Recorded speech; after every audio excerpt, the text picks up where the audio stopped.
힘들기도 했고 애들도 아빠 보는 거 너무 힘들어했고요.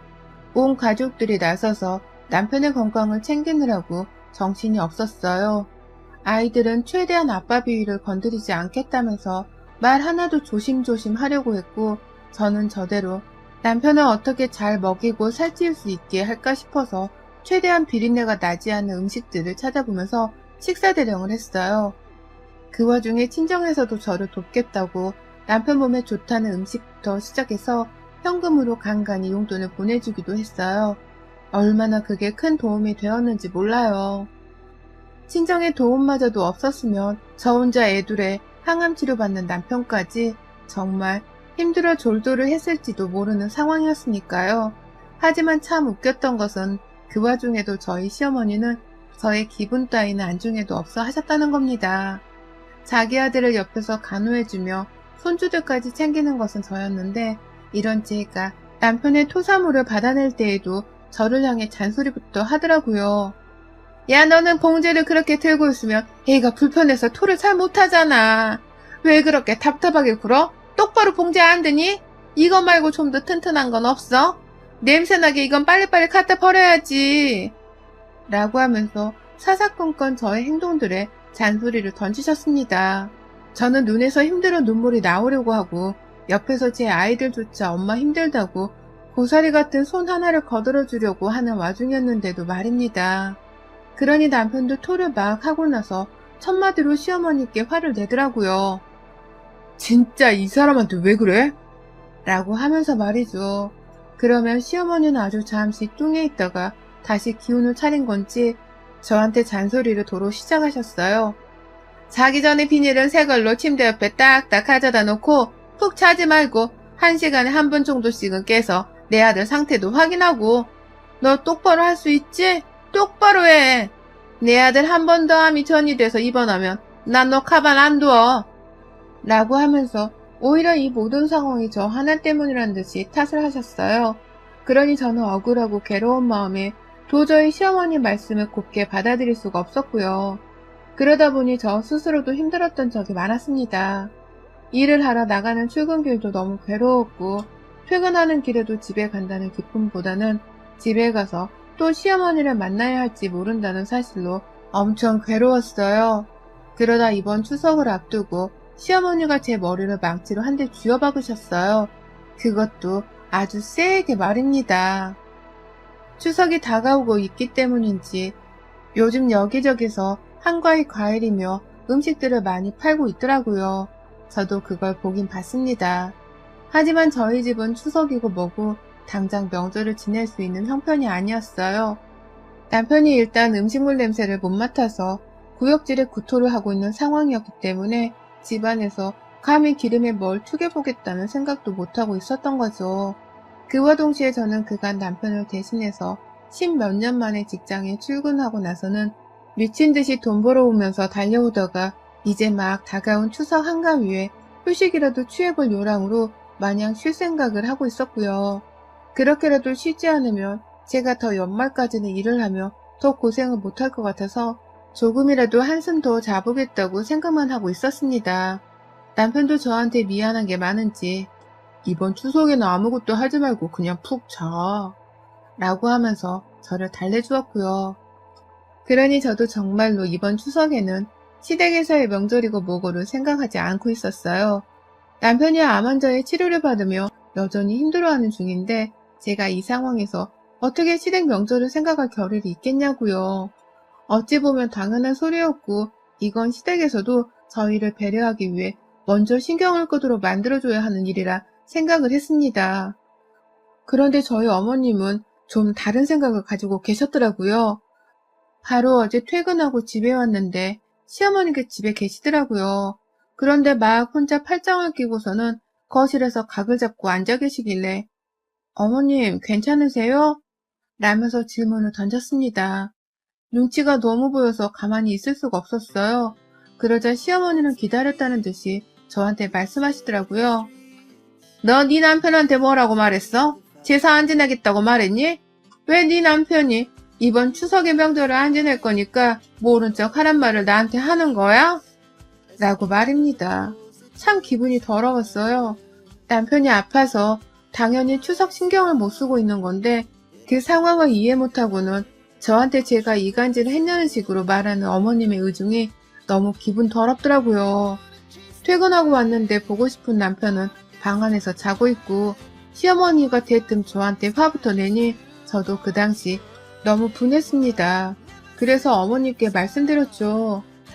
어머니, 저 놀다 온 거 아니고 지금도 일하다 들어와서 남편 간호를 해야 합니다. 그런데 이런 제가 다가올 추석을 어떻게 신경 쓰겠어요. 추석이고 뭐고 저는 좀 휴식이 필요해요. 연말까지는 더는 공휴일도 없을 텐데 저도 좀 열심히 쉬다가 어떻게든 남편 간호를 해야 할 거 아니에요. 라고 말이죠. 어머님은 제 말이 틀린 건 아니라는 듯이 바로 대꾸를 하지 못하셨고 그냥 혼자 분하다며 괜히 저를 노려보기만 하시더라고요. 그러더니 한다는 말씀이 야, 제사상 차리라는 내 말 안 들려? 내 말 들으라고! 라고 하면서 갑자기 손 앞에 있던 TV 리모컨을 제 쪽으로 던지시는 겁니다. 정말 눈 깜짝할 사이에 리모컨 하나가 제 옆을 비껴서 던져나갔고 저는 순간 가슴이 쫄린 건 둘째치고 시어머니가 나를 향해 폭력을 휘둘렀다고 생각을 해서 흥분의 도가니였습니다. 기껏 지 아들을 사랑으로 보듬으며 간호를 하고 있는데 지 아들 토사물까지 받아가면서 옆에서 간호 중인 며느리한테 추석 제사상 차리는 문제를 가지고서 이렇게 폭력적으로 나오다니 다른 사람도 아닌 나한테 리모컨을 던지면서까지 강압적인 행동을 보이려고 하다니 뭐 이런 시어머니가 다 있나 싶더라고요. 제가 맞지만 않았을 뿐 이것도 엄연히 시어머니께 폭력을 당한 것과 다름이 없다고 생각을 했습니다. 가뜩이나 사는 게 너무 지치고 힘들던 와중이었는데 시어머니가 저를 이따위로 대하고 무시하니 저도 사람 취급을 못 받는 것 같아서 울컥했어요. 지금 뭘 던진 거예요? 나한테 뭘 던진 거냐고요. 내 집에서 왜 물건을 함부로 던져요? 어머님이 다른 사람도 아닌 저한테 이러면 안 되는 거 아니에요? 라고 하면서 눈물을 터트린 채 발악을 했어요. 막 소리를 지르다 보니 남편도 방 안에서 깼는지 여보 괜찮아? 라면서 저의 안위를 막 물어봤고요. 급기야 자기 혼자 일어서서는 방 밖으로 나오더라고요.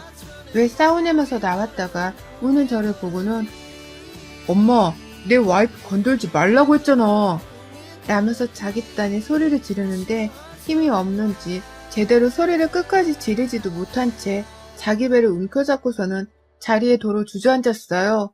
그런 남편이 걱정되어 다가가는데 뒤에서 시어머니는 와 아주 무서운 난년이 며느리로 들어왔네.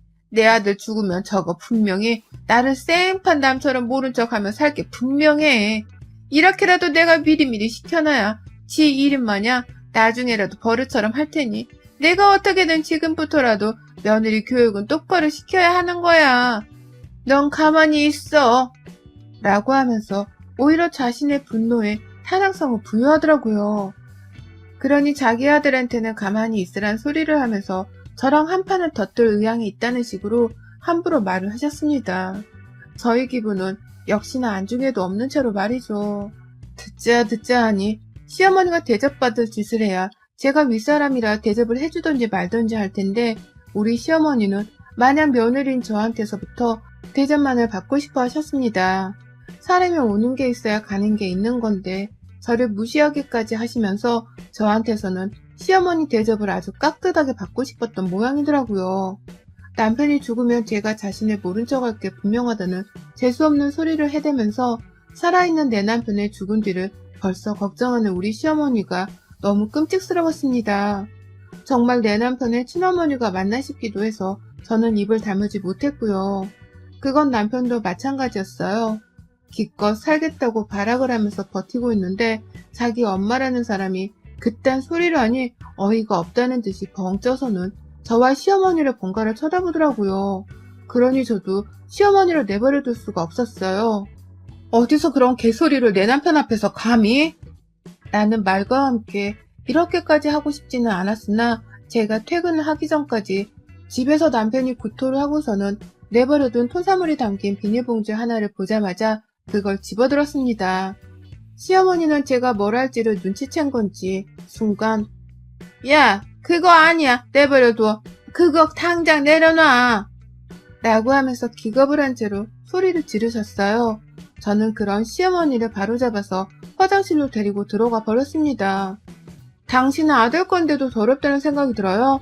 마누라인 나도 아무렇지 않게 받고 있는 토사물이 어머님은 더러우신가 봐요. 라고 하며 비명을 지르는 시어머니의 면상에다가 그 비닐봉지를 탈탈 털어버렸습니다. 시어머니는 비명을 지르다 말고 토사물에 얼굴이 묻히는 순간 그 입을 꾹 다무셨고 저는 저대로 비닐봉지를 아주 탈탈 털다가 화장실 문을 닫고선 나와버렸어요. 안에서 시어머니가 눈을 떴는지 눈 뜨고 물로 얼굴을 닦을 생각을 하고는 있는지 하나도 알지를 못했지만 비명소리가 안 나는 걸로 봐서는 어머님이 지금 충격을 받아서 가만히 서 있을 것이라고 추측이 되더라고요. 저는 저대로 밖에 나와 남편을 다시 부축해서는 안방으로 들어갔고요. 남편은 잘못한 것도 없는데 자기 엄마의 진상짓을 대신해서 저한테 사과를 하더라고요. 그 후 시어머니는 한참 후에야 물을 틀고 샤워라도 하는 건지 한참을 안에서 씻는다고 안 나오다가 물에 빠진 생쥐마냥 홀딱 젖어서 나오셨어요. 보니까 옷까지 다 빠셨더라고요. 그런데 차마 저한테 마른 새 옷을 빌려달란 말은 못하신 채로 그 길로 바로 집을 나가셨어요. 혼자 물에 젖은 채로 그냥 저부터 피해보겠다며 후다닥 집을 나가버린 겁니다. 화장실 안에는 여전히 남편의 토사물 냄새가 살짝씩 진동을 했는데 저야 뭐 늘상 맡는 냄새였으니 상관이 없었습니다. 다만 더 이상 제사상 어쩌고 하면서 남편 속을 뒤틀리게 할 만한 음식 얘기를 하면서 집안 분위기를 흐리는 시어머니를 완전히 차단해버렸네요. 집안에 남은 토사물 냄새보다 사라져버린 시어머니의 존재가 저를 더욱 행복하게 만들어주었습니다. 이 상태로 쭉 시어머니랑은 추석이 되도록 연락을 하지 않을 예정이고 또 제사상은커녕 제사의 제자도 제 입에서 입에 올리지 못하게 만들어 버릴 겁니다. 암 걸린 남편 하나 챙기기도 벅차 죽겠는 사람한테 제사상을 차리라고 하다니 그 옆에 내는 토사물이 아니라 음식물 쓰레기 고물 더미에 깔렸어도 될 사람이었네요. 여러분의 생각은 댓글로 남겨주세요. 오늘도 시청해주셔서 정말 감사합니다.